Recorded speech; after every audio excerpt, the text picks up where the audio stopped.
ታላቅ ህዝባዊ የውይይት መድረክ በዋሽንግተን ዲሲ አካባቢው የዋሽንግተንና አካባቢው አማራ ማህበር ዓመታዊ የምስረታ በዓልን ምክንያት በማድረግ ማህበራችንን የሚያገናኝ ልዩ ህዝባዊ የውይይት መድረክ አዘጋጅተናል። ይህ መድረክ በአማራ ህልውና ትግልና በአጠቃላይ በወቅታዊ ጉዳዮች ዙሪያ በጋራ ለመምከር ሐሳብ ለመለዋወጥና ወደፊት የነጻነት ትግሉን ለመደገፍ ያለንን ቁርጠኝነት ያጠናክራል።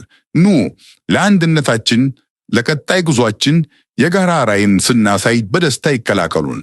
ተጋባዥ እንግዶች በአማራ የህልውና ተጋድሎ ንቁ ተሳታፊዎች አምባሳደር ብርሃነ መስቀል ነጋ፣ ዶክተር አክሎግ ቢራራ፣ ልዑል አስፋወሰን አስራተ ካሳ፣ ዶክተር ፋንታውን ዋሴና ሌሎችም ይገኛሉ። ጥያቄና መልስ አስተያየቶችም ይግኖራሉ። የእርሶ መገኘት አስፈላጊ ነው። በአንድነት በውይይትና በቁርጠኝነት ለወደፊታችን በጋራ እንሰባሰብ። የአማራ ህልውና ትግል ይመለከተኛል የሚል ሁሉ በህዝባዊ ውይይቱ ተጋብዛቸዋል። የመግቢያው ዋጋ በነፃ ነው።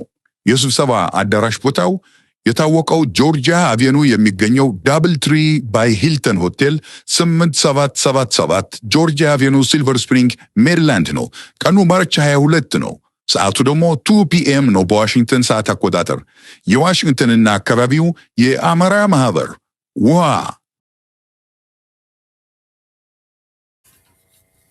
እንግዲህ ዛቻ እንዳይሆን እንጂ ለማንኛውም አያያዙን አይተህ ነው አነጋገሩን አይተህ ይባላል።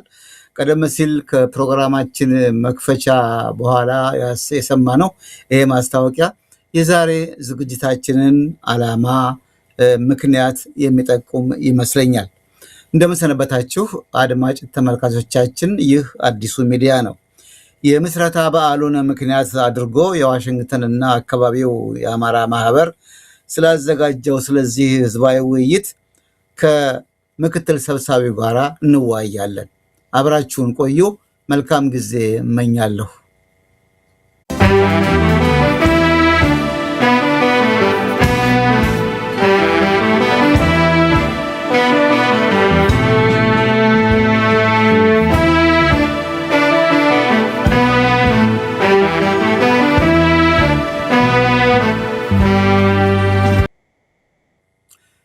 እንግዳዬ የማህበሩ ምክትል ሰብሳቢ ናቸው። ቀደም ሲል እንደገለጥኩት አቶ ደመቀ አደመ ይባላሉ። አቶ ደመቀ ስለ ጊዜው በጣም አመሰግናለሁ። እንግዲህ የምስረታ በዓሉን ምክንያት አድርጎ ነው ይሄ ጥሪ የተላለፈው። የሚሰማ ጆሮ ያለው ይስማ እንዲል መጽሐፍ፣ በዛ መሰረት እኛም የሰማው ሰው መጥቶ የውይይቱ ተካፋይ እንዲሆን እንዲታደም ማስታወቂያውን አሰምተናል። እሱን አሰምተን ውይይቱን ማብቃትም እንችል ነበር። ዓላማው የጥሪውን ለማስተላለፍ ነው። ግን ይሄን ካስተላለፍን ዘንዳ ደግሞ ምን አቅዳችሁ ነው የጠራችሁን? ከዚህ ቀደም ካዘጋጃችሁት ምን የተለየ ነገር አለ? እና ያን እንዲያልነግሩን አቶ ደመቀ አደመን ጋብዣለሁ። አመሰግናለሁ ስለ ጊዜው አቶ ደመቀ። አመሰግናለሁ ጋዜጠኛ አዲሱ፣ እንዲሁም አዲስ ሚዲያን በጣም እናመሰግናለን ለተሰጠን እድል ማለት ነው። ይህን ጥሪ ለማስተላለፍ ለተሰጠን እድል በጣም ነው የምናመሰግነው። ከዛ በተጨማሪ እኔ በግሌ ደግሞ ጋዜጠኛ አዲሱ ማውቅህ በጣም በልጅነቴ ነው። በጣም ብዙ ትውስታ አለ በቮይስ ኦፍ አሜሪካ በምሰራበት ጊዜ።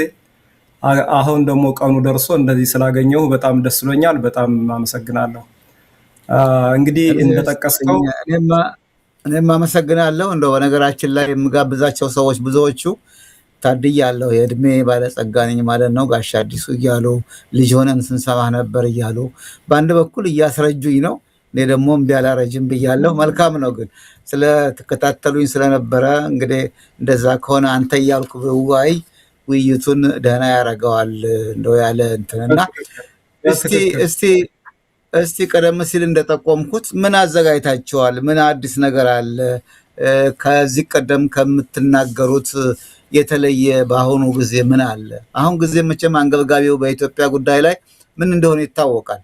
ዝም ብሎ ውይይት አይደለም። ዝም ብሎ አዲስ ፖለቲካ ፓርቲ መመስረት አይደለም። ዝም ብሎ መቃወም ብቻ አይደለም።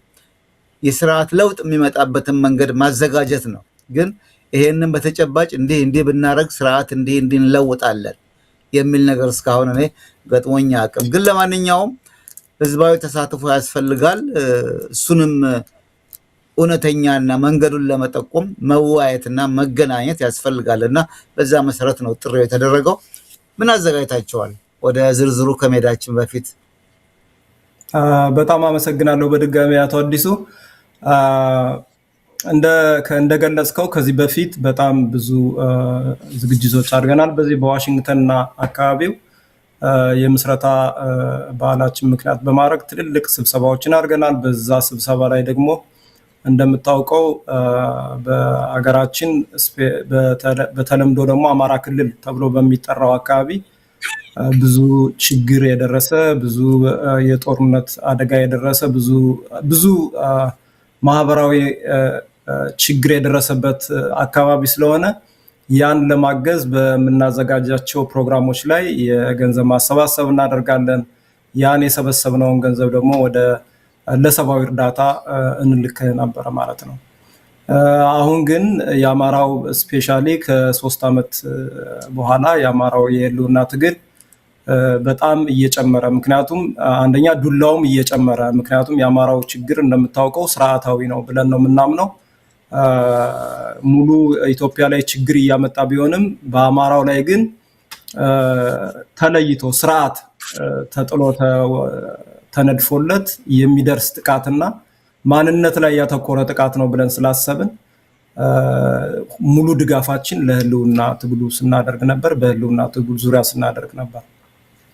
ይሄን ተከትሎ እንግዲህ የዘንድሮ ስብሰባችን ለየት የሚያደርገው ገንዘብ የማሰባሰብ ሂደት ከማድረግ ይልቅ እንደምታውቀው በቅርቡ በአገር ቤት ያሉ የነጻነት ታጋዮች ወደ አንድ ማምጣትና ትግሉን ወደ ከፍ ወዳለ ደረጃ አድርሰውታል። ህዝቡ ደግሞ በተለያየ በተቃቀን ችግር ላይ ሲሳሳብ ሲጓተት ትልቁን ችግር ከማየት ይልቅ በትናንሽ ችግሮች ላይ አተኩሮ ጊዜውና ገንዘቡን ሲያጠፋ ስለነበር ይሄ ሰፊ የውይይት መድረክ ቢሆን በዛ ላይ ደግሞ ንቁ ተሳትፎ ሲያደርጉ የነበሩ ሰዎች ግለሰቦች ተገንተው ለህዝቡ የተለያየ ማነቃቂያ ቢያደርጉ ህዝቡ ደግሞ የሚሰማውንና ወደፊት ምን በማድረግ ይሄን ስርዓት መቀየር ይቻላል የሚል የሐሳብ ልውውጥ በማድረግ ከዛ በመነሳት የስራ እቅዶችን በማውጣት ይጠቅም ዘንድ ነው ያዘጋጀነው ማለት ነው። አቶ አዲሱ መልካም ነው፣ አመሰግናለሁ። እንግዲህ ቀደም ሲል ስትነግረኝ አቶ ደመቀ የገንዘብ ማሰባሰብ በየዓመቱ ይደረጋል። ዘንድሮ ገንዘብ ከማሰባሰብ ይልቅ ብለሃልና ምናልባት ገንዘብ ሰብስቡ አትሉ እንደሆነ አላውቅም። እሱ ግድ የለም። ግን ደግሞ ሌላው የተናገርከው ኃይለ ቃል ትግሉን ከፍ ወዳለ ደረጃ አድርሶታል የአማራው እንቅስቃሴ ብለኸኛል። የአማራን እንቅስቃሴ በተመለከተ ስለ አማራ ህልውና ዛሬ በጫካ ነፍጥ አንስቶ ይህንን ገዢ መደብ የሚሟገተው ፋኖ መሆኑ ይታወቃል። የአማራን ጉዳይ ደግሞ የሚመለከትና ያን የሚያራምድ ስብስብ ደግሞ ከፋኖ ተለይቶ አይታይም፣ ወይም ከፋኖ የተለየ ሌላ ዓላማ አለው አይባልም። ምን ተጨባጭ እርምጃ አግኝታቸዋል? ሰሞኑን ከፍ ያለ ድል ተገኝቷል እየተባለ ይዘገባል።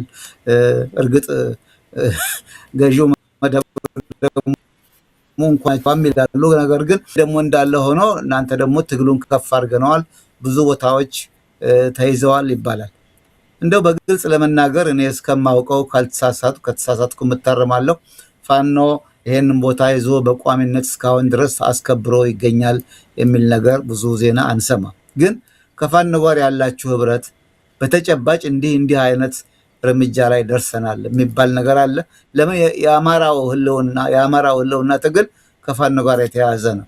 እናንተም ብትሆኑ ከዛ ዓላማ የወጣችሁ አይደላችሁም ብዬ አምናለሁ። ስህተት ከሆነ አርመ መልሱን ሰጠኛል። ምን አለ በተጨባጭ ነገር? አመሰግናለሁ አቶ አዲሱ። በመጀመሪያ መገንዘብ ያለበት እኛ በዚህ በስፔሻሊ በአሜሪካም ይሁን በሌላ በአውሮፓ በካናዳ የሚገኙ የአማራ ማህበራት የሲቪክ ማህበራት ናቸው።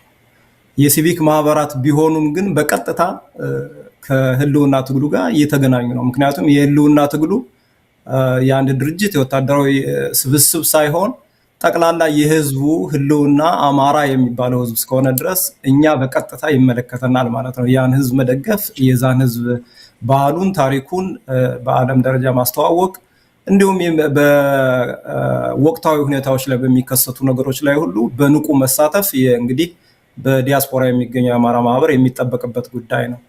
ስለዚህ አሁን እንደጠቀስክልኝ ብዙ ፋኖች ብዙ ከተሞች አልያዙም አልተቆጣጠሩም የሚባል ነገር አለ። ይሄ እንግዲህ አማራ ክልል ነው የምለው እኔ ምክንያቱም አማራ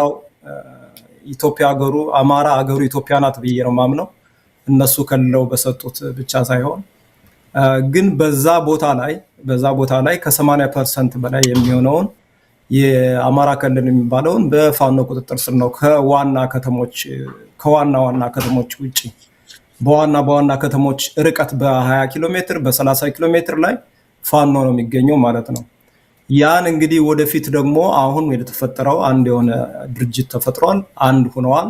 ያንን ወደ ከፍ ወዳለ ደረጃ አሻግረው ከተበታተነ የትግል ስልት ወደ አንድ ስልት አምጥተው ወደፊት እንግዲህ ደግሞ ብዙ ጥሩ ነገር የምናይበት ነው ብለን እንጠብቃለን።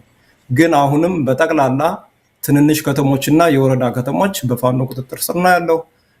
ከዚህ በተጨማሪ ደግሞ አሁን ደብረታቦር ዛሬ እንኳን የሚደረግ በደብረታቦር በጋይንት ትልልቅ ከተሞች ሁሉ በፋኖ ቁጥጥር ስር እየዋሉ ነው።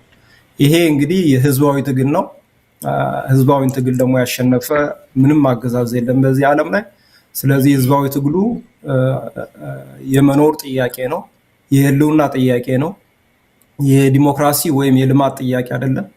የመኖር ጥያቄ እስከሆነ ድረስ ያን ጥያቄ የሚመልሰው ደግሞ ስርዓታዊ ለውጥ ነው ብለን ነው የምናምነው። ለዛ ስርዓታዊ ለውጥ ደግሞ መሬት ላይ ያለው ኃይል ራሱን በማደራጀት በአራት አቅጣጫ ያለው ኃይል አንድ ሆኖ በተቀናጀ መልኩ እየሰራ ነው። ወደፊት ደግሞ የተሻለ ነገር እናገኛለን ብለን እናስባለን።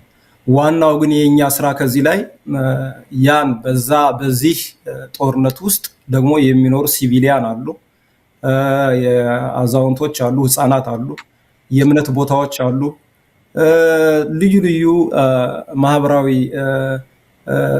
ጥቅም የሚሰጡ ተቋማት አሉ። እነዛን የመጠበቅ ግዴታ ስላለብን እኛ በሲቪክ የተደራጀን ማህበራት ሁሉ በቀጥታ ይሄን ወደ ተቆጣጠሩት፣ ምክንያቱም ቦታዎች ሁሉ በፋኖ ቁጥጥር ስር ስለሆኑ እነሱ እነዚህን የሰብአዊ እርዳታዎች እየተቀበሉ እንዲያከፋፍሉልን ማድረግ እንጂ በቀጥታ ከታጣቂ ቡድኑ ጋር ምንም ግንኙነት የለንም ማለት ነው። አቶ አዲሱ የምትከታተሉት አድማጭ ተመልካቾቻችን አዲሱ ሚዲያን ነው። እንግዳችን አቶ ደመቀ አደመ ይባላሉ። የዋሽንግተንና አካባቢው የአማራ ማህበር ምክትል ሰብሳቢ ናቸው። በመጪው እሁድ ህዝባዊ የውይይት መድረክ አዘጋጅተው ህዝቡን በተለይ የአማራ ህልውና የአማራ ትግል በተመለከተ ጉዳዩ የኔ ነው የምትሉ ሁሉ መታችሁ እንወያይ፣ ለኢትዮጵያ ነፃ መውጣት ለአዲስ መንግስት ምስረታ ህዝብን የሚወከል መንግስት ምስረታ አቅጣጫው እንዴት እንደሆነ እንወያያለን፣ እናሳያለን ይላሉ። በዛ መሰረት ነው ዛሬ ማስታወቂያውንም እያሳየን ከእንግዳችን ጋር የምንወያየው። አቶ ደመቀ እንደው በዚህ ሚዲያውን ወይም ማስታወቂያውን ግለጡልን በሚል ጥሪ ላይ እንደተጠቀሰው ቅድምም እኛ አሳይተናል። እንግዶች ተጋብዘዋል የሚያወያዩ። ምናልባት ሁሉም በአካል የሚገኙ መሆናቸውን እጠራጠራለሁ፣ ግን በአካል የሚገኙም አሉ፣ እዚህም ማቃቸው ነው ያሉ። እነዚህን ሰዎች ስትመርጡ የአመራረጡ መስፈርት ምንድን ነው? አንድን ተናጋሪ የህዝብን ጥያቄ እንዲመልስ ስብሰባ ላይ ስትጠሩ ከአማራው ማህበር ጋር ከአማራው የህልውና ትግል ጋር ምን ያህል የተገናኙ ናቸው? መስፈርቱ ምንድን ነው እሱ? እና ደግሞ እነዚህ ሰዎች ሁሉ በእሁዱ ስብሰባ እንደሚገኙ ቢያንስ በዙም ተገኝተው መግለጫ እና ጥያቄ እንደሚሰጡ እንደሚመልሱ አረጋግጠውላቸዋል። እዚህ ላይ እንደምናያቸው 4 እንግዶች አሉ። አምባሳደርን አውቃለሁ፣ ዶክተር አክሎግን አውቃለሁ፣ ክቡር ዶክተር ልዑል አስፋወሰንን አውቃለሁ። እኚሁኛውን ሰውዬ በስም ነው የማውቃቸው። እነዚህ ሁሉ ተጋብዘዋልና እንዳልኩት መስፈርታችሁ ምንድን ነበረ እና ደግሞ ማረጋገጫ አግኝታችኋል? እስቲ ይህን ጥያቄ መልሱልኝ።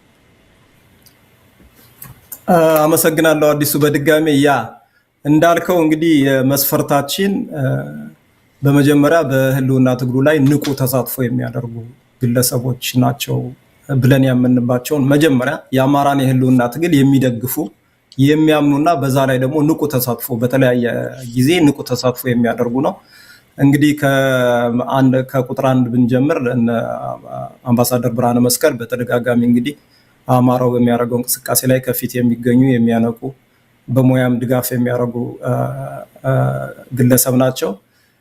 ዶክተር አክሎግ ቢራራም እንደዚሁ ልዑል ዶክተር አስፋወሰን አስራተ ካሳም የታወቁ ናቸው። ዶክተር ፋንታውን ዋሴ ግን ፋንታውን ዋሴ የዚሁ አካባቢ የሚገኙ ዋሽንግተን ዲሲ አካባቢ የሚገኙ የኛ ፕላንና ስትራቴጂ ክፍል ላይ የሚሰሩ ትልቅ ተሳትፎ የሚያደርጉ ሰው ስለሆኑ እሳቸውም ተጋብዘዋል። ሁሉም እንደሚገኙ እንግዲህ በዙም የሚገኙት በዙም በአካል የሚገኙት ነው በአካል ተገኝተው የተለያየ እንግዲህ ጥያቄዎችን ለመመለስ ለማብራራት ዝግጁ ናቸው። ከዛ በተጨማሪ እንደምታውቀው ከ1 እስከ 3 የተጠቀሱት የክብር እንግዶቻችን አሁን ከዚህ በፊት በተደረገው መሬት ላይ ያሉት ወንድሞቻችን ወደ አንድ እንዲመጡ ከፍተኛውን አስተዋጽኦ ያደረጉ ስለሆኑ ያም እንደ አንድ ክራይቴሪያ ይዘን እንደገና ደግሞ ከዚህ በፊት ጭቅጭቅ ማያመጡ ትግሉ ላይ ብቻ ሲያተኩሩ የነበሩ ሰዎች ግራና ቀኝ ያላሉ በሚለው እነዚህን በዛ ክራይቴሪያ መርጠን ወደዚህ ዝግጅት ልንጋብዛቸው ወስነናል ማለት ነው። መልሱንም እነሱ እንደሚገኙ ማረጋግጠውልናል ማለት ነው። በጣም አመሰግናለሁ። እንደው አንድ አጭር ጥያቄ አቶ ደመቀ በቅርቡ አንድነት የመሰረቱ ለአማራ ህልውና የሚታገሉ ኃይሎች የሚል ነገር ጠቅሰልኛል። አንድነት የመሰረቱ እንግዲህ የፋኖ እንቅስቃሴ ላይ በተመለከተ የሚታገሉት ወንድሞች እህቶች ናቸው። ከፋኖ አባላት በዚህ ስብሰባ ላይ ተገኝቶ ምናልባት ስለ ፋኖ የሚነሳ ጥያቄ በአግባቡ ለመመለስ የሚቻልበት መንገድ እንዲዘጋጅ አስባችሁ የተጋበዘ እንግዳ ይኖራል?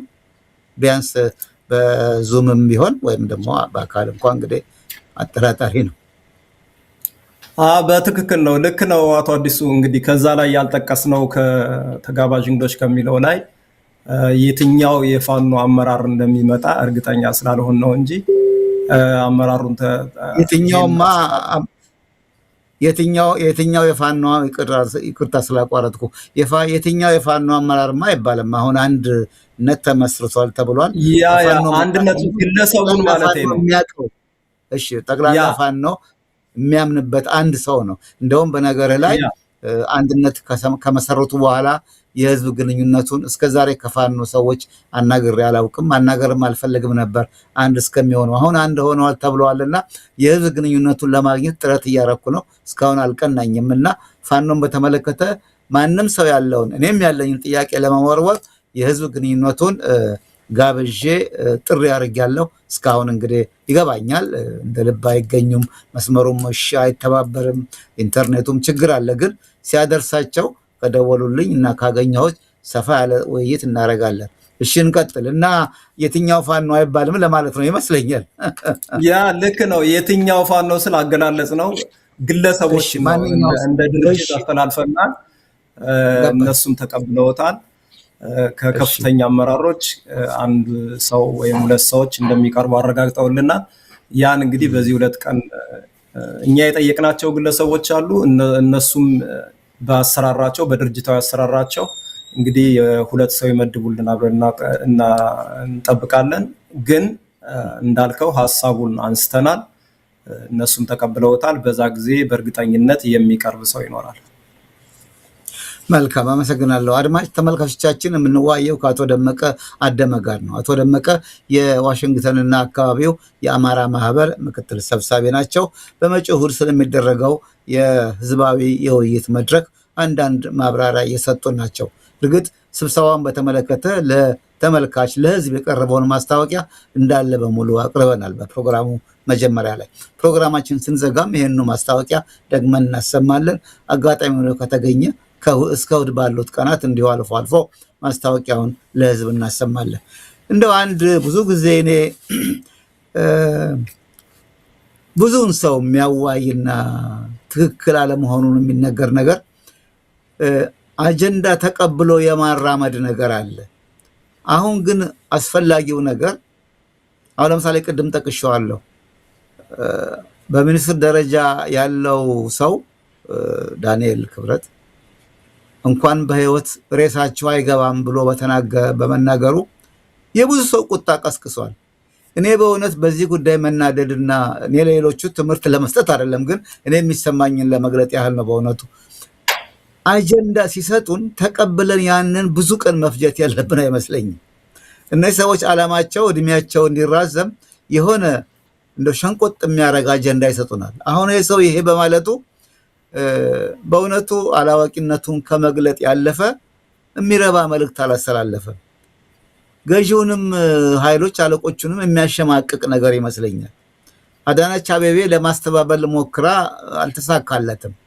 ይሄ ማለታችን አይደለም ምንም ይበሉ ምን ግን አጀንዳ ተሸክሞ መሄድ ተገቢ አይደለምና በእናንተ በኩል አብረው የሚሰሩ የአማራ ስብስብ ኃይሎችም ይሄን ነገር እንዳይደግሙ ይልቁንም እንዴት ነው ይሄን ስርዓት ለውጠን ህዝብ የመረጠው መሪ የሚመጣበትን መንገድ የምናዘጋጀው። ከዚህ ቅድም እንደተነጋገርነው የፋኖ ኃይሎች አንድ አለመሆናቸው ብዙውን ሰው አስጨንቆ ጥያቄው አንድ ሆኖ ነበር። አሁን አንድ ሆነናል ይላሉ። ፋኖን በተመለከተ አሁን አንድ ሰው ነው የሚናገረው የህዝብ ግንኙነቱ።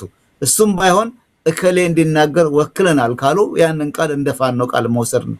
ስለዚህ ይሄንን ነገር ስርዓት ለመለወጥ የምንችለው በዚህ ስናረግ ነው። መስራት ያለብን ይሄን ነው የሚለውን ነገር ነው እንጂ ሌላ ያንኑ ብንወቅጠው ሌላ ድርጅት ብናቋቁም ዋጋ የለውምና እናንተ ይሄን በተመለከተ ከየትኞቹ ስብስብ ጋራ ከየትኞቹ የአማራ ማህበር አመራሮች ጋር ትገናኛላችሁ በተጨባጭ እና እሁድስ ደግሞ ለህዝብ ገለጻ ስታረጉ ምን ያህል አቅጣጫ ታስይዛላችሁ? ቀደም ሲል የጠየቁት ጥያቄ ነው እንደገና እንደው ደግሜ የማቀርበው አጽንኦት ለመስጠትና አንተም ሰፋ አድርገህ እንድትናገርበት። ይሄ በተለይ አጀንዳ ተሸክሞ የመሄድ ነገር መቅረት ያለበት ይመስለኛል። መደረግ ያለበት የህዝቡ ስራ የኢትዮጵያውያን ስራ መሆን ያለበት ይሄን ስርዓት እንዴት መለወጥ እንደሚቻል ምን አድርገን እንደምንለውጥ ነፃ ሀገር እንዴት እንደምንመሰርት ያ ነው መሆን ያለበት ይመስለኛል። ይቅርታ ነው ጥያቄ ብዙ ስላወራው ጥያቄ በደም አልተያዘልህ ከሆነ አዝናለሁ። ተግባብተናል። ሁለት ዋና አጀንዳውና ከማንኛው ማህበራት ጋር ትሰራላችሁ የሚሉት እነዚህ ሁለቱ ዋና ጥያቄዎች ይመስለኛል።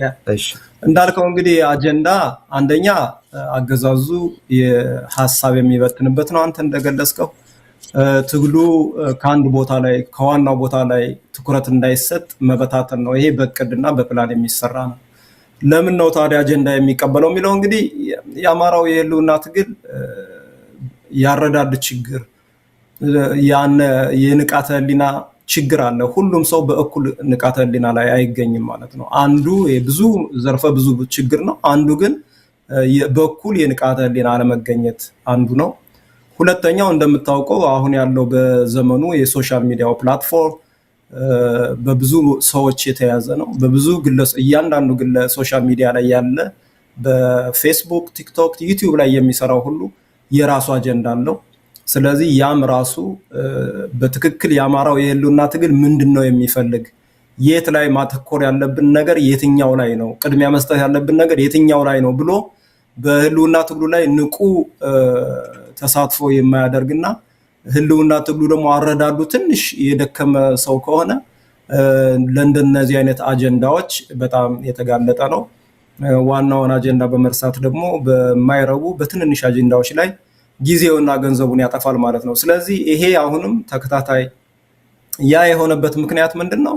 ራሱ የሆነ ምክንያት አለው። የአማራው የህልውና ትግል የጀመረው እንደሌሎች አገራ ላይ እንዳየናቸው ታጣቂዎች የተለያየ ታጋይነን የሚሉ ረጅም ጊዜ አልወሰደም። በጣም 3 ዓመት 4 ዓመት ነው። በዛ ላይ እንግዲህ ወጥ የሆነ ሐሳብ የሚመላለስበት ወጥ የሆነ አሰራር የሚመጣበት ነገር ራሱ ፕሮሰስ ስለሆነ ያን ፕሮሰስ ማለፍ አለበት ብለን እናምናለን። ፕሮሰሱ ግን በዚህ 3 ዓመት ውስጥ ጥሩ ሂደት አለው ብለን ነው ጠቅላላ ስንገመግመው። ግን ምን ይደረግ የሚለው ሁሉም የህልውና በተለይ የአማራ ህልውና ትግል ላይ እንሳተፋለን የሚል ሚዲያዎች፣ ግለሰቦች፣ አደረጃጀቶች ሁሌም ማተኮር ያለባቸው ከዋናው ችግር ላይ ዋናውን ችግር አተኩሮ ለዛ መፍትሄ መፈለግ እንጂ እንደዚህ አይነት ለምሳሌ አሁን እንደተጠቀስከው የማነው አቶ ዳንኤል ክብረት እንደተናገረው አይነት ንግግሮች ላይ ሚዲያዎች የራሳቸው ትንተና ሊሰጡ ይችላሉ። ሚዲያዎች ከሱ ተነስተው የመንግስት ተብየው ማለት ነው ይሄን አገዛዝ ያሰበውን ነገር ትንተና በመስጠት ህዝቡን ሊያነቁ ይችላሉ። በትግሉ ዙሪያ አለን እንሳተፋለን የሚለው ሰፊው ህብረተሰብ ግን ማተኮር ያለበት ሁሌም ከዋናው ነገር ላይ ነው። ምን አይነት እንደጠቀስከው ምን አይነት ስርዓት መምጣት አለበት፣ ይሄን ስርዓት ገርሶ ለመጣል ምን ማድረግ አለብን፣ በውጭ ያለነው ትግሉን በምን መንገድ ነው የምንደግፍ፣ በዲፕሎማሲ አድቮኬሲ ላይ እንዴት ነው መሳተፍ ያለብን፣ አገር ላይ የሚደረገውን ጭፍጨፋና በደል ለኢንተርናሽናል ኮሚኒቲው እንዴት አድርገን ማሳወቅ አለብን። ይሄን ተቀናጅቶ አንድ አይነት ሆኖ መስራት ያለበት ዲያስፖራው በተለይ እዚህ ያለው ነው። ስለዚህ የትኩረት አቅጣጫችን ከዋናው ችግር ላይ ነው መሆን ያለበት እንጂ ከእንደነዚህ አይነት ትንንሽ ችግሮች ላይ ማተኮር የለበትም። ያን ለማድረግ እንግዲህ ተያይዞ ወደ ሁለተኛው ጥያቄ ስመጣ ያለን ተያይዞ እንግዲህ ምን አረጋችሁ? ከዚህ በፊት የፋኖ ክፍፍልም ይሁን የተለያየ ምክንያት ብዙ አደረጃጀቶች አሉ እና ያን አንድ ላይ ለመስራት ምን አደረጋችሁ የተባለው ጥያቄ እንግዲህ በፋኖዎች መሪነት በውጭ የምንገኝ የአማራ የሲቪክ ማህበራት አደረጃጀቶች ከአንድ ላይ ሆነው ለአንድ ዓላማ ለአንድ ግብ በጋራ እንዲሰሩ መጓተቱን ትተው በጋራ እንዲሰሩ ባቀረቡት ጥሪ መሰረት በየኮንቲነንቱ እየተደረገ ነው ብዬ አምናለሁ። በአሜሪካም የምንገኝ የብዙ ማህበራት አለን። እነዛ ማህበራት አሁን ስብሰባ እያደረግን ነው፣ እየተነጋገርን ነው። ከዚህ በፊት የነበሩ ክፍፍሎችን ወደ ጎን በማድረግ ትግሉ ላይ ብቻ እንዴት ማተኮር ይቻላል፣ ተባብሮ ለአንድ ዓላማና ግብ እንዴት መስራት ይቻላል የሚለውን በንግግርና በውይይት ላይ ነው ያለን። ያ ሰዓቱ ሲደርስ እንግዲህ ራሱን የቻለ ቡድን ስላለው ያ ቡድን ለሚዲያ ያቀርበዋል ብዬ አምናለሁ። ግን ማህበራት ተቀራርበው አሁን በመስራት ላይ ናቸው። የሚሰሩበት ደግሞ ዋናው እንትን ላይ ትንንሽ ነገሮች ላይ በማተኮር ሳይሆን ዋናው የአማራ የህልውና ግብ አማራ ነፃ የሚወጣው በስርዓት ለውጥ ነው ብሎ ምክንያቱም ችግሩ የመጣው በስርዓቱ ስለሆነ የሰው ለውጥ ወይም የተወሰነ ግሩፕ ለውጥ ሳይሆን ምክንያቱም አማራን እንደ ጨቋኝ በመፈረጅ ለዚህ ሁሉ ግድያና ለዚህ ሁሉ በማንነቱ የተነሳ ለዚህ ሁሉ መከራ የዳረገው በኢትዮጵያ ሀገር የሚገኘው ህገ መንግስት ተብየው ነው ማለት ነው። በህገ መንግስት እስከሆነ ድረስ ይሄን ደግሞ ስርዓታዊ ለውጥ በማምጣት ነው ዋናውን መልስ ልናመጣ የምንችለውና እዛ ላይ ያተኮረ ስራ እንዴት መስራት ይቻላል፣ የተጎዱ ወይም የተቸገሩ ወይም በዚህ ችግር ውስጥ የሚያልፉ ወገኖቻችን እንዴት በተቀናጀ መልኩ ሰብአዊ እርዳታ ልናደርግ እንችላለን፣ በውጭ ደግሞ በደሉን እንዴት ልናሳውቅ እንችላለን የሚለውን በጠቅላላ በአሜሪካ በጠቅላላ ባይባልም በብዛት የሚገኙት ማህበራት ከአንድ ላይ እየሰሩ ነው። ሌሎችንም አዳዲስ ያልመጡት እየተጠሩ እየገቡ ነው። ጥሩ ውይይት ተጀምሯል። አጨራረሱም ጥሩ ይሆናል ብለን እናስባለን። ይሄ ነው እንግዲህ አሁን ያለው አዲሱ። እኔ እንደው ይሄን የአንድነት ነገር በተመለከተ በተለይ ከአማራው ስብስብ ሰዎች ሳናግር ሁሉ የማነሳው ጥያቄ ነው። ዋሽንግተን አካባቢ አቶ ደመቀ በትንሹ ነው የምልህ 5-6 ማህበራት ልጠራልህ እችላለሁ በአማራ ስም የተመሰረቱ። እነዚህ ሁሉ 5-6 ሆነው ተበታትነው ከሚሰሩ አንድ ቢሆኑ አንድ ውጤት ይገኛል። አሁን ይሄን ውይይት ሳንጨርስ እንኳን 1-2 ስም ብጠራልህ ይሄን የኔና አንተን ውይይት የሚቃወሙ የአማራ ስብስቦች አሉ። በዚህ አይነት ነው ይሄን ስርዓት መለወጥና ለህዝብ የሚጠቅም ስርዓት መዘርጋት የሚቻለው ስል በእውነቱ በጣም ተስፋ አስቆራጭ አሁን ለመፍጠር እየሞከርን ነው ብለኸኛል። እንግዲህ 7 ዓመት ሙሉ ስቃዩን ያየ ህዝብ ገና እናንተ እንኳን ያንን ስርዓት ለማስወገድ አንድነት ገና አልፈጠራችሁም። ምንም አይደለም፣ አሁንም አልመሸም። የሚቻል ከሆነ እመነኝ። ግን ከዚህ ውይይት በኋላ ከሆነ የአማራ ስብስብ ስልክ አገኛለሁ እኛንም አናግረን ሐሳብ አለን የሚሉ ከዚህ ቀደም ገጥሞኛል። ስለዚህ በአማራው ስም ሌላውን እኮ የፖለቲካ ስብስብ አይደለም እሱማ ሞልቷል። የፖለቲካ ድርጅት አንድነት ምናምን ብዙ አሉ። ግን በአማራ ስም ብቻ ነው የምልህ 5-6 ስብስቦች አሉ። ይሄንን ነው ማጥበብ የሚያስፈልገው። ይሄ ደግሞ ማንኛው ነው አሁን የሚጠራን ደግሞ ይሄኛው ማን ነው ለስንቱ እንሰጣለን የሚለው ነው። መስጠቱ ይቅር መሄድም ጊዜ ነው ገንዘብ ነው። ጊዜ አጥፍቶ እዛ ለመሄድ ስንቱ ይፈልጋልና በእውነቱ ይሄን አንድነት አጠንክራችሁ ልትሰሩ ይገባል ማለቴ ነው። እዛ ላይ የምትለው ነገር ትለኛለህ። አንድ ጥያቄ ላቅርብ እንደው አጀንዳን በተመለከተ ይሄ ስርዓት አጀንዳ ብቻ አይደለም የሚሰጠው የሰው ኃይልም አሰማርቶ ለአማራ ህልውና አታገላለሁ የሚል የብልጽግና አባል ውስጣቸው ሰርጎ ሊገባ ይችላል። ደሞም ሆኗል የምናውቀው ነገር ነው። አሁን ወቅታዊ የኢትዮጵያ አንዱ አንገብጋቢ የቅርብ ጉዳዩ ደግሞ ምርጫ የሚል ነገር አለ። በዚህ ዙሪያ ምን ያህል እንደተወያያችሁ አላውቅም። ራሱ አንድ አጀንዳ ማለት ነው። የብልጽግናን ዕድሜ ማራዘሚያ ነው ምርጫ በእኔ ግምት። ምክንያቱም የምንመርጠው የሚመረጥ ነገር ሲኖር ነው የምትመርጠው። እነዚህ አሁን ያለው ስርዓት ራሱን ተወዳዳሪ ራሱን ተመራጭ አድርጎ ያቀረበ ስለሆነ ምኑን ከምን መለየት እንደሚቻል አላውቅም። እስቲ በምርጫው ላይ ምን ተነጋገራችሁ? በነገር ላይ ወቅታዊ ስለሆነ እንደው እሱን አንድ ሁለት በላይ። ያ እንግዲህ ይሄ የምርጫው ነገር በጣም የሚያስቅ ነው። በምርጫው ስለሚሳተፉ ወገኖችም እንደው አስተያየት ካለ ከዚህ ቀደም በተለያየ ሚዲያ ሰምቻለሁ። ለምንድነው ምርጫ የምትገቡት? ለምን አንገባም የሚሉ አሉ ደፍረው።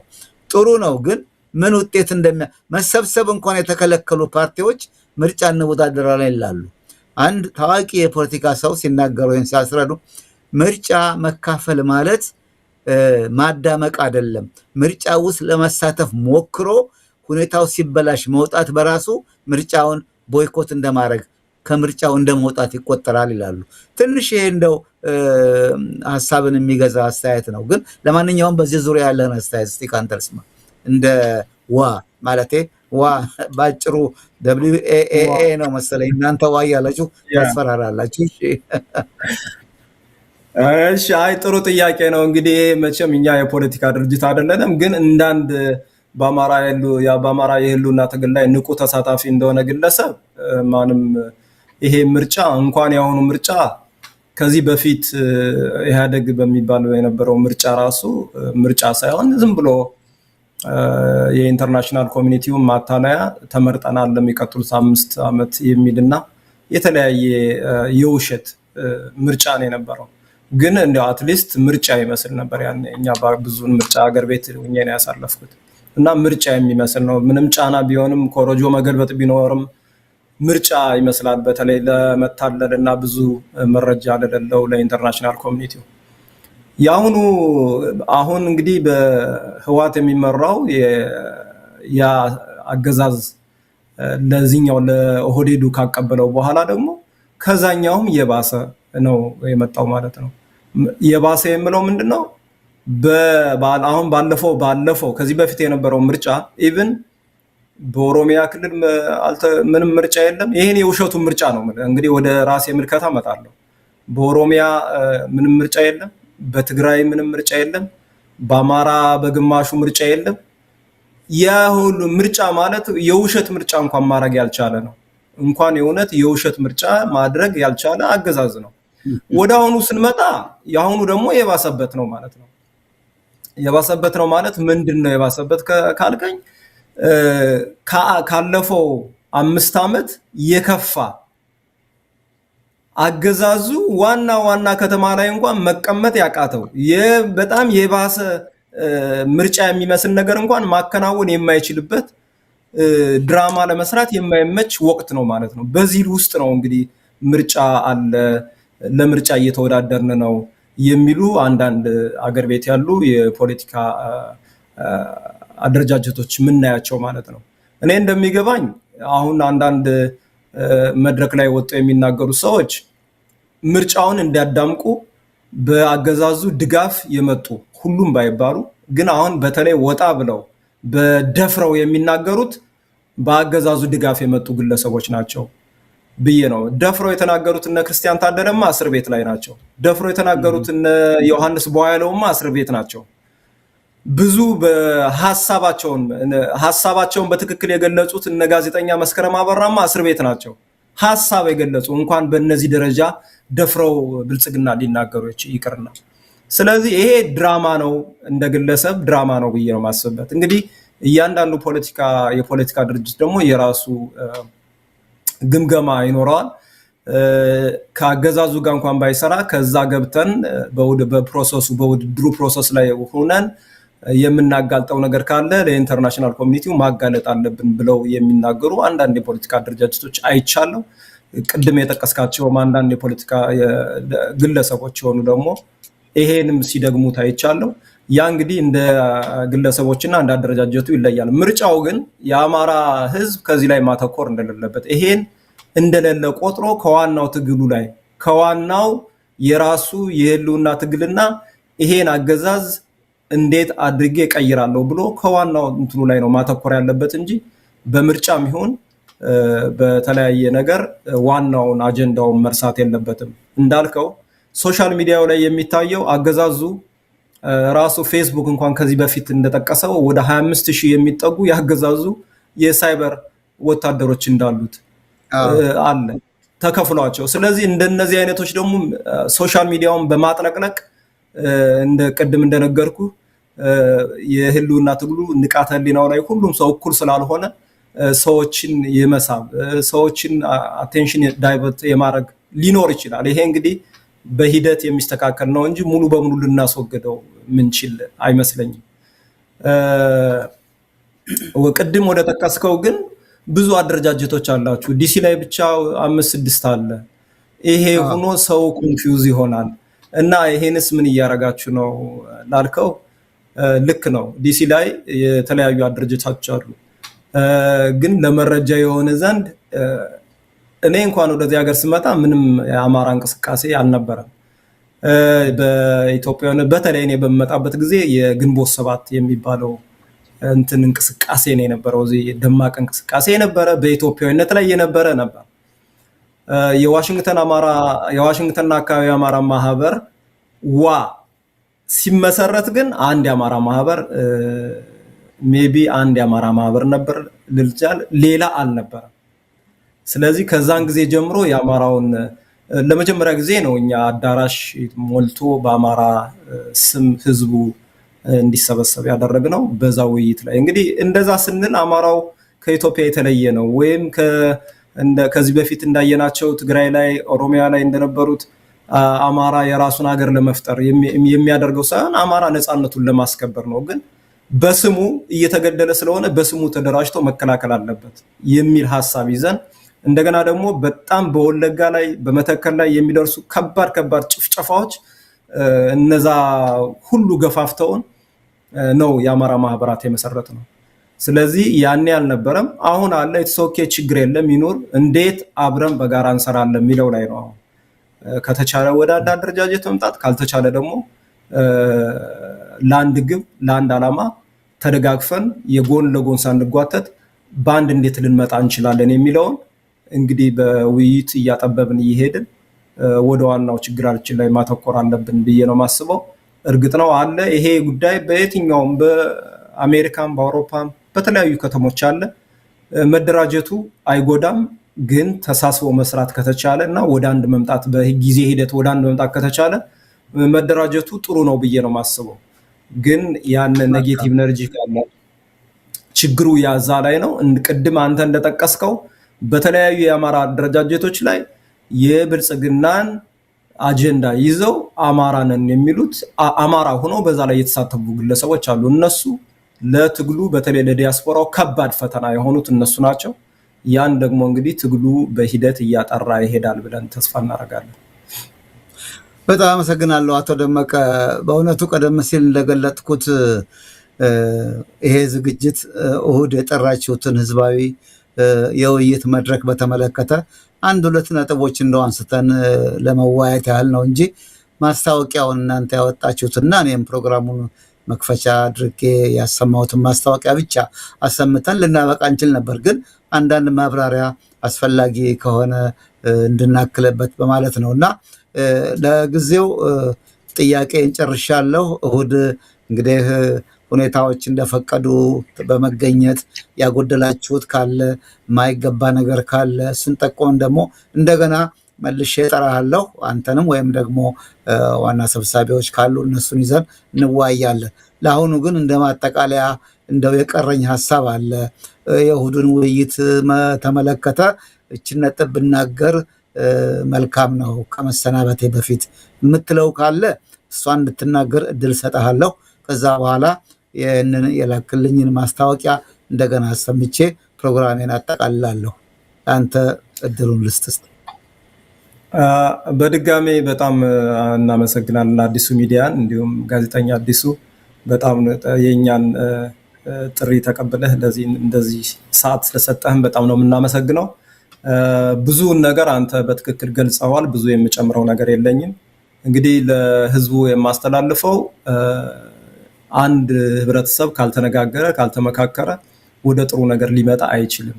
ችግር ካለም ችግሩን ሊፈታ የሚችለው በመነጋገር ስለሆነ ይሄ የውይይት መድረክ ትልቅ በር ይከፍታል ብለን እናምናለን። በውይይት መድረኩ ላይ ማንም ሰው የአማራ የህልውና ትግል ይመለከተኛል የሚል አማራ ብቻ የሆነ ሳይሆን ያልሆነም ህልውና ትግሉ ይመለከተኛል የሚል ግለሰብ ሁሉ በቦታው ላይ ተገንቶ ጥያቄዎች ካሉት መጠየቅ ለሚቀርቡ እንግዶች ላይ ጥያቄ መጠየቅ ይችላል። ያለውን ነገር ማብራሪያ ማግኘት ይችላል። ከዛ በተጨማሪ እያንዳንዱ ግለሰብ ከዛ የሚመጣው መወያየት ይቻላል። በዛ ውይይት ላይ አንዳንድ ሰርቬዎች እንወስዳለን። ከሰርቬው የተገኘውን ውጤት ደግሞ እዛው ላይ አሳይተን ደግሞ ሰው ምን ሊፈልግ እንደሚችል ምን እንደሚፈልግ በሰርቬው መሰረት የሆነ አቅጣጫ እናሳያለን። የምለው ነገር ቢሆን ሁሉም መገኘት አለበት። መግቢያ አይጠየቅም። መግቢያ ዋጋ በነፃ ነው። ሁሉም መዛ ተገንቶ ተካፋይ መሆን አለበት። የሚጀምረው 2 PM ነው። ግን እንደ ሁኔታው እስከ ማታ ልንቆይ እንችላለን። እዛ ላይ እንደሚፈጠረው እስከ 6 ልንቆይ እንችላለን። ስለዚህ 2 PM ላይ ያልደረሰ 3 PM መድረስ ይችላል። 3 PM ላይ ያልደረሰ 4 PM ላይ መድረስ ይችላል። ስለዚህ ያን በማድረግ ሁሉም ሰው በመገኘት እንዲወያይ በዚህ ህዝባዊ ውይይት ላይ መድረክ ተዘጋጅቶ ተገናኝቶ ስለ ህልውና ትግሉ እንዲወያይ ስለ ቀጣይ አጀንዳችን ምን ማድረግ አለብን፣ አሁን የጠቀስናቸውን የት ላይ ማተኮር አለብን፣ እንዴት ተባብረን ለአንድ ግብና ለአንድ ዓላማ መስራት እንችላለን የሚለውን መወያየት ያስፈልጋል። ጥሪያችንን እናቀርባለን። ሁላችሁም እንድትመጡ ያን ጥሪ እናቀርባለን። አመሰግናለሁ። ጋዜጠኛ አዲሱ። በጣም አመሰግናለሁ አቶ ደመቀ። አድማጭ ተመልካቾቻችን እንግዲህ ጥሪው ቀርቧል። ቅድም እንዳልኩት ጆሮ ያለው ይስማ ነው። ማስታወቂያውን አሰምተናል። ብዙ ጊዜ በስብሰባ ጥሪ ላይ የተለመደ ነገር ምንድነው? ሰዓት ያለማክበር ነገር አለ። እንኳን ታዳሚው ጠሪው ራሱ በሰዓቱ የማይገኝባቸው ብዙ ስብሰባዎች እዚህ አካባቢ ይካሄዳሉ። ተስፋ አለኝ እሁድ በቱ ብለዋል እንደ 2:05 እንኳን ቢጀመር መልካም ነውና የመጣው ሰው እንዳይቀጣ ሰዓት ማክበር አስፈላጊ ነውና ምንም እንኳን በነፃም ብትጋብዙ የነፃ ነገር ደግሞ በነፃ አድርገናል። ደግሞ ከዚህ በላይ ምንድነው ብላችሁ እንደው እንዳትዝናኑ በሰዓቱ ጀምሩ። የሚመጣውን ሰው አክብራችሁ ሰዓቱን ጠብቁለት እና አድማጭ ተመልካቾቻችን ውይይታችን እዚህ ላይ እናበቃለን። ከአቶ ደመቀ አደመ ጋራ ያደረግነው ውይይት ይሄን ይመስላል። የዋሽንግተንና አካባቢው የአማራ ማህበር ምክትል ሰብሳቢ ናቸው አቶ ደመቀ። በሚቀጥለው ጊዜ ከሌሎች እንግዶች ጋር እንገናኛለን። ለዛሬ እነሱ የላኩትን የህዝባዊ ውይይት መድረክ ጥሪን ደግሜ በማሰማት ፕሮግራሜን አጠቃልላለሁ። መልካም ጊዜ። ሰብስክራይብ፣ ላይክ፣ ሼር እያደረጋችሁ እስካሁን እንደተከታተላችሁ እርግጠኛ ነኝ። መልካም ጊዜ። አዲሱ አበበ ነኝ። ታላቅ ህዝባዊ የውይይት መድረክ በዋሽንግተን ዲሲ አካባቢው የዋሽንግተንና አካባቢው አማራ ማህበር ዓመታዊ የምስረታ በዓልን ምክንያት በማድረግ ማህበራችንን የሚያገናኝ ልዩ ህዝባዊ የውይይት መድረክ አዘጋጅተናል። ይህ መድረክ በአማራ ህልውና ትግልና በአጠቃላይ በወቅታዊ ጉዳዮች ዙሪያ በጋራ ለመምከር ሐሳብ ለመለዋወጥና ወደፊት የነጻነት ትግሉን ለመደገፍ ያለንን ቁርጠኝነት ያጠናክራል። ኑ ለአንድነታችን ለቀጣይ ጉዟችን የጋራ ራዕይን ስናሳይ በደስታ ይቀላቀሉን። ተጋባዥ እንግዶች በአማራ የህልውና ተጋድሎ ንቁ ተሳታፊዎች አምባሳደር ብርሃነ መስቀል ነጋ፣ ዶክተር አክሎግ ቢራራ፣ ልዑል አስፋወሰን አስራተ ካሳ፣ ዶክተር ፋንታሁን ዋሴና ሌሎችም ይገኛሉ። ጥያቄና መልስ አስተያየቶችም ይግኖራሉ። የእርሶ መገኘት አስፈላጊ ነው። በአንድነት በውይይትና በቁርጠኝነት ለወደፊታችን በጋራ እንሰባሰብ። የአማራ ህልውና ትግል ይመለከተኛል የሚል ሁሉ በህዝባዊ ውይይቱ ተጋብዛቸዋል። የመግቢያው ዋጋ በነፃ ነው። የስብሰባ አዳራሽ ቦታው የታወቀው ጆርጂያ አቬኑ የሚገኘው ዳብል ትሪ ባይ ሂልተን ሆቴል 8777 ጆርጂያ አቬኑ ሲልቨር ስፕሪንግ ሜሪላንድ ነው። ቀኑ ማርች 22 ነው። ሰዓቱ ደግሞ 2 ፒኤም ነው በዋሽንግተን ሰዓት አቆጣጠር። የዋሽንግተንና አካባቢው የአማራ ማህበር ውሃ